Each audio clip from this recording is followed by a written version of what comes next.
What's up, guys? It's Prodigy. You know what day it is. Saturday. You know what time it is. It's build day.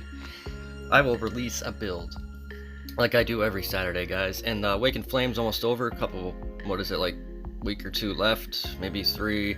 So probably only a couple more builds for Awakened Flame, and then we move on to Deadlands, where I redo all my builds and show you guys what I did to them.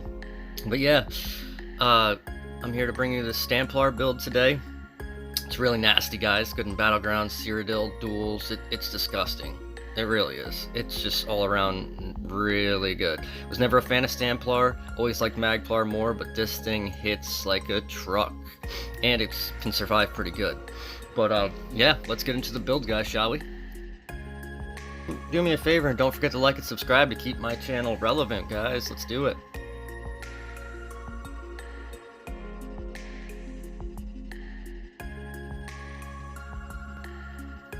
Alright guys, so first things first, I'm gonna show you the buffed up stats, and then I'm gonna show you the gear. Alright. So buffed up stats, guys. Without Vatran proc, 30k health, 30k stam, 2100 stam recovery, 5400 weapon damage, that's without Bloodthirsty accounted for, and Vatran. 20% weapon critical, but it goes up to 30 when we start doing jabs. 5600 pen, it's a little bit low, but we got Caltrops and Power of the Light.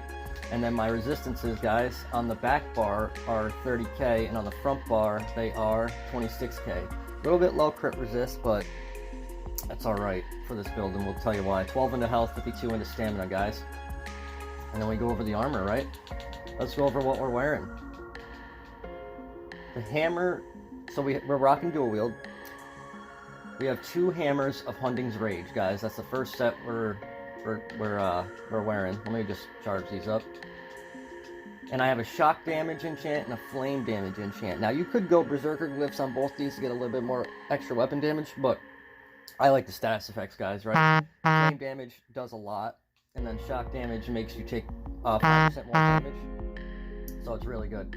And they're one's Nirnhoned, one's sharpened, right? They're both hammers. Hunding's Rage gives us critical, stamina, critical, and weapon damage. Very good for Stamplars.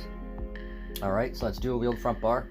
Back bar is a 2-handed Vatran battle axe for our crit heals. It is in defending, give us a little bit more tankiness, guys. We're rocking poisons on it. We don't really get to use them too much, but it's there. Vatran, if you don't know what it does, it's while momentum is active, and casting stamina abilities generates stacks of frenzied momentum for 20 seconds, increasing your weapon damage by 38 to 5 times.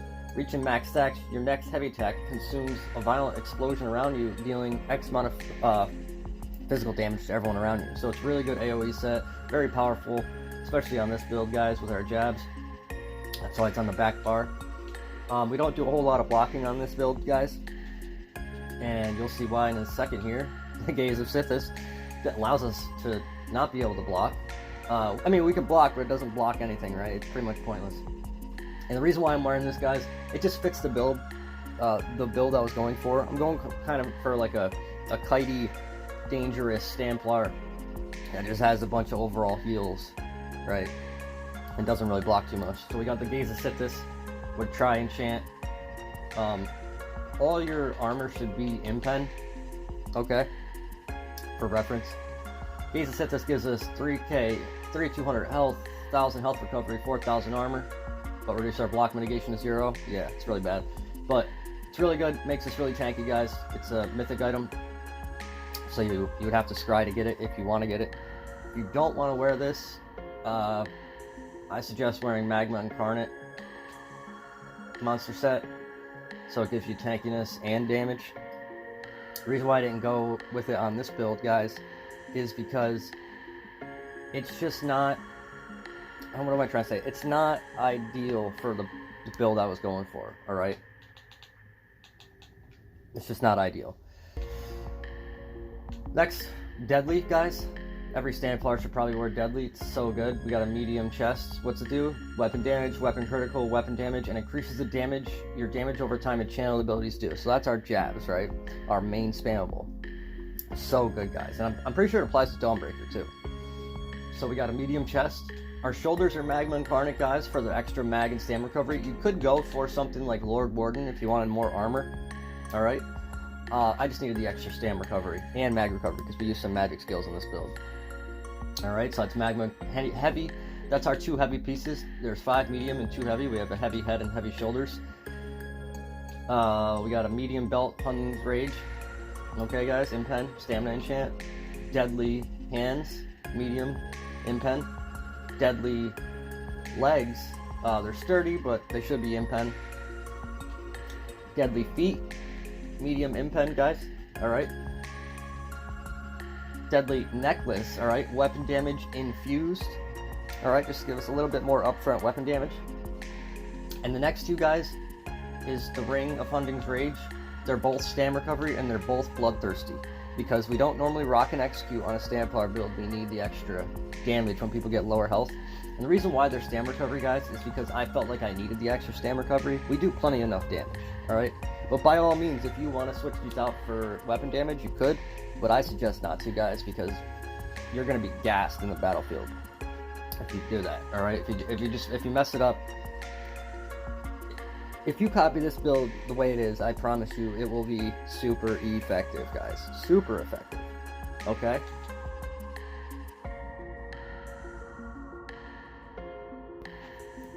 Alright, so let's go over the food and potions that we run, guys. Let's see here. Bewitched Sugar Skulls. This allows us to have all 3 stats and a lot of it, and that's what we need on this build, guys, right? We need a lot of health to survive, a lot of stamina for our sustain and attacks, damage, and magicka because we run magic abilities, guys. We run them enough in our build to warrant this amount of magicka, okay? I promise you. Bewitched Sugar Skulls, okay? And tri-stat potions because we need all 3 resources, like I just said, right? You could run immovability pots, but you'll see why I don't run them. I just rely on tripods because of the way my bar's set up. Alright, really good, definitely effective. Alright, guys.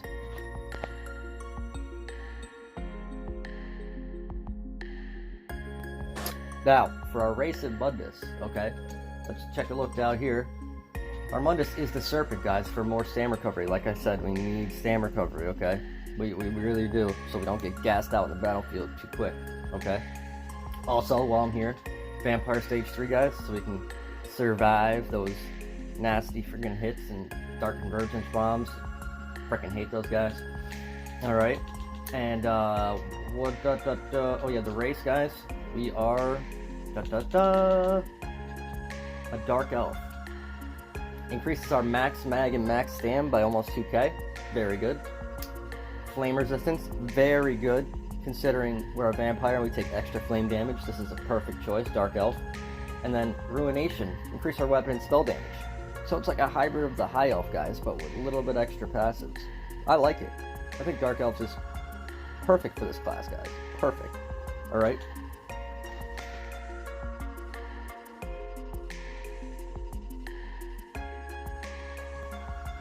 Alright, so for the skills, guys, let's check them out. Front bar, race against time. This allows us to get some extra speed to catch up or run away. It also allows us to break out of immobilization. So if we're stunned, we're stuck, pop this, you'll break right out and be immune for 2 seconds. It also gives us necessary crit damage because we're sort of a crit build, right? Stamplars are sort of crit builds, no matter which way you play them. This gives us extra critical damage, alright? Like I said, it gives us speed because we need to move around fast. Living Dark. This is a magic skill, but it's so good, guys, because it counts as a heal over time, okay? And it really messes up the opponents when they're attacking. I mean, look at that. When they attack you, it reduces their movement speed by 60% for 3 seconds and heals you for 2,700 health. Like, dude, it's a super good thing to pop when you're in battle, alright? Slows them down, heals you. Super good. Just gotta be careful with these 2 magic skills, and we have one on our back bar, too. That's why we have 20k magicka. Next, Razor Caltrops, guys. I typically use these if the guy is really tanky, or if I'm Xing and I have to run away, drop these behind me, slow people down. Alright, they're really good to slow people down, and it gives minor or major breach, right? So it gives us more damage against them. It's a really good skill, definitely run it on the Stamplar. Biting jabs are spammable. Yeah, jabs is just, it's jabs, right? It's nasty. It's super powerful spammable, guys. And when we activate it, we get major savagery. That's what brings our crit up to 30%, or 31. I think it's 30, guys. Yeah, 30%, and it's just, I mean, let's look at the tooltip on this bad boy real quick. 4,700 damage, and that's not counting our Bloodthirsty and Vatstrand. And 1,800 physical to everyone around. Like that's like, it's pretty good. I mean, it's pretty good, guys. All right, jabs are jabs, right? They're gonna wreck people. Next, Power of the Light, guys. This is we pop this on people who feel extra tanky too, or if we just need to do more damage. It copies all 50% of our damage for 6 seconds and applies it to them. Very good. It also applies Minor Breach, which further reduces their physical resistances. So this plus Caltrops, guys, you're going to be reducing their resistances almost to 9k, by 9k. Really good to pair with Caltrops. You just got to be quick about it, because Caltrops only last 4 seconds. This lasts for 9. So throw this up, then Caltrops, then start going hard. Okay? Ultimate is Dawnbreaker, guys. And the reason why it's Dawnbreaker, yes, it gives us the passive weapon damage for being on our bar, but it's also just so good because I use it as a stun. Alright, you notice we don't have any stuns in this build. This is our stun. And it works very good with Vatstrand, Caltrops, Power of the Light. It's just in race against time, so it's super quick, and we just run around and then pop people with this. It's so good, guys. Dawnbreaker, I would definitely suggest running it. Back bar, Temporal Guard, guys. We don't have a Sword and Shield, so I don't rock the Sword and Shield ultimate, obviously. Temporal Guard gives us a passive minor protection, reducing our damage by 5%. And also, you can use this if you're in trouble, you have no resources, you know you're going to die, pop this, and you'll pop out of it. It is buggy sometimes, where you will be stuck in an infinite undo loop. It's very unfortunate, but yeah, they got to fix that. Next, our Rallies on our back bar to proc Vatstrand, guys. Rally, if you don't know, it's our source of major brutality and minor endurance, right? And it also is a very good burst heal. You hit this when it's the longer you wait to hit this, because what you do is you activate it, and then if you activate it again before it's over, it heals you. But if you wait, the longer you wait, the more potent of heal it's going to be. Okay, really good burst heal. Vigor, this is one of our hots, right? Our heals over time, very good for any stamina user. Restoring Focus, this is our form of Major Resolve, guys, and it also gives us 242 stamina every 1 second over the duration, so it's pretty good for sustain. Also, if you stand within the rune, you get healed. So it's pretty OP if you stand inside the rune, but you're not going to always be lucky enough to be able to stay inside your rune, because you're just going to have so much incoming damage. But nonetheless, it's a very good heal, and this is our form of Major Resolve. Elude, guys. This gives us major evasion, reducing the damage from area of effect attacks by 20%. Let's admit it, most things that kill you in PvP are area of effect, right? All the bomb stuff, it's all area of effect, guys. And also, when we get hit by area of effect, we get major extradition for 5 seconds, and so we get some legs, and we can just move around and, you know, change our positioning very easily. Very good skill, guys. Extended Ritual. This gives us another heal over time, and it also cleanses us from dots, right? Or any negative effects. Now, I know you're thinking Plague Break, but guys, I've purified Plague Break on this thing, and it does, like, no damage. I don't know what that's about, but maybe next patch it's going to be stronger, but it's like, you could, trust me, run this bad boy, okay? Just run it, because it's so helpful, alright? Like I said, between Extended Ritual, Race Against Time, and Living Dark, you're going to have to be careful about your magicka. Just use it wisely, guys. Alright? Just use it wisely. Real quick, I just want to go over what passage you need. Everything in Adric's Spear, everything in Dawn's Wrath. Restoring Light, I would get everything. Two-handed, you only need Rally, Heavy Weapons, and Balanced Blade. Okay? Dual Wield, all the passives. Okay? Medium Armor, all the passives. Heavy Armor, all the passives. Vampire, you're going to just need Undeath right here. Fighter's Guild, Slayer and Skilled Tracker. Psijic Order, preferably all the passives. Undaunted, all the passives. You should have all the passives in Assault and Support. Your racial passives and alchemy passives. Like I say in every video, guys, medicinal use is a must, okay? This makes it so when you the effects of your potion last until it's ready to be popped again, right? If you didn't have this, you would have like a 10-15 second window where you're not getting the effects, right? Because you're waiting for your potion to pop. This fixes that, all right? You'll always have the effects of your potion as long as you pop it on time. Very good passive.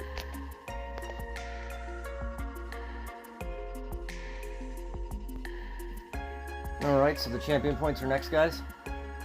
Green tree, like I always say, doesn't really matter. You're just going to want this passive right here, break fall, reduce your falling damage. I run Rationer to give minutes to my food. Steed's Blessing, increase our out-of-combat movement speed, just so, you know, we can get around faster, quicker, a lot of different places. You could run Liquid Efficiency, but I typically don't run this in my build. I don't know why, I just don't. It's 75 points, it's a lot of points, right? I just don't feel like I need it. I run Treasure Hunter only because I had to get to Gifted Rider, guys. Gifted Rider increases our mount speed. And Cyrodiil, definitely want that if you play a lot of Cyrodiil, alright? Blue Tree. Focused Mending, guys. This increases our healing down with single target heals by 2%. This is what makes us, part of what makes us so tanky, right? We have a couple heal over times and a burst heal. This makes them 10% stronger. That's why our heals are so good and we can survive so good. Alright, definitely recommend running this. Next, Ironclad, right? One of the strongest CPs out. Reduce your damage taken by direct damage attacks. That applies to everything except dots, alright? Everything except dots. Definitely want to run Ironclad, guys. Next up, Master at Arms. Direct damage, right? This is the other side of the fence. This is your direct damage. Everything you're doing except dots. It buffs all that. And then Biting Aura. This is our area of effect attacks. This is our jabs, caltrops, and our Dawnbreaker. All right, definitely want to run these two. And then as far as the passives, guys, everything you see here, you're gonna want to go into Extended Might, and you're gonna want to get Battle Mastery and Mighty, right, for some extra damage and status effect. Red Tree, guys, this one is very tricky for me because as you know from before, I run different red trees in all my builds, and this one was difficult for me to build, but I think I did it up pretty good. Normally I don't run Boundless Vitality and Fortify, but on this build I felt like I needed to, guys, so we do run Boundless Vitality for extra health and Fortified for extra armor. Slippery, so we can break out of any stuns immediately and for it not to cost anything, helps with our sustain. Alright, very good, very good.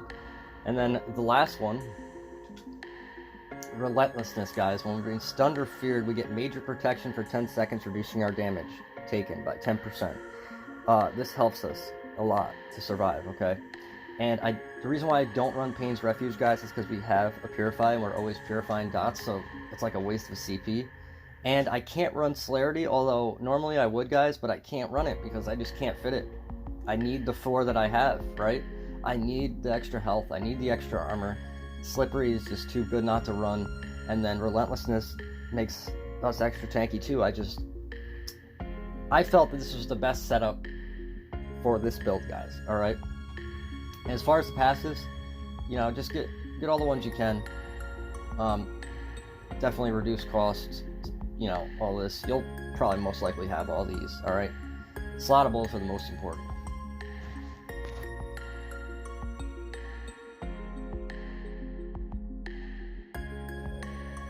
Alright, so I'm going to go over the offensive and defensive rotation with you guys. Alright, first we're going to do offense, guys. Make sure everything's up so we don't get, you know, ripped apart when we're going on the offense. So I typically get some legs first, right? Get our heels up on us. I'll throw some caltrops. I'll go in for a heavy attack into some jabs, guys. Alright, I'll put a Power to the Light on someone. More caltrops, heavy attack, jabs. Alright, and then it could be a Dawnbreaker right after that. Or you can Power to Light them, caltrops, throw some jabs, guys, and then Dawnbreaker them so they get stunned and they take the full damage from Power of the Light. Alright, it's so effective, guys, okay? Now that we have that tram, so yeah, Power of the Light, caltrops, heavy attack, into jabs, and then the Dawnbreaker, guys, okay? Very lethal combo. And if someone's just so tanky, guys, you know, you're just going to want to put Power of the Light and caltrops and just go to town on them. because they will feel it, guys. It hurts. It hurts. Okay. And as far as defense, guys, obviously you're gonna make sure all your stuff's popped. But yeah, we'll pop Living Dark, so in case anyone hits us, they get slowed down, and then we're just gonna kite around stuff, guys, with Race Against Time. You know, make sure our heals are up. Make sure we're popping the Purify so we don't get more negative effects, right? We're just gonna hop around, break line of sight, throw up Living Dark so we can survive, guys. Living Dark is so important, okay? And while you're jabbing, guys, we're getting minor protection, which is so good. So don't forget, don't be scared to go on the offensive even when you're on the defensive, okay? Kite around, turn around, Vatran, jabs, Dawnbreaker, right? Nuke somebody's face. And like I said, just kite around as much as you can. You're going to want to use Race Against Time a decent amount to do that, alright? Trust me, guys, this build is lethal. And if you use it right, you will be a god tier, I promise. Alright, guys, well, yeah, that's the end of the build video. I hope you guys learned something. I hope you guys got a sick build you guys can try now. I'm very proud of this build. It's very strong. Like I said, can survive really good. It's just, it's a menace, guys. It's a menace, okay? But, yeah, so that's the end of the video. I'll see you guys next time, alright? Oh, and before I go, guys, I know you're sick of hearing it, but I'm so happy you guys are supporting me, alright? Let's keep it going. Let's keep Prodigy Games in the loop, alright? Peace out till next time, guys.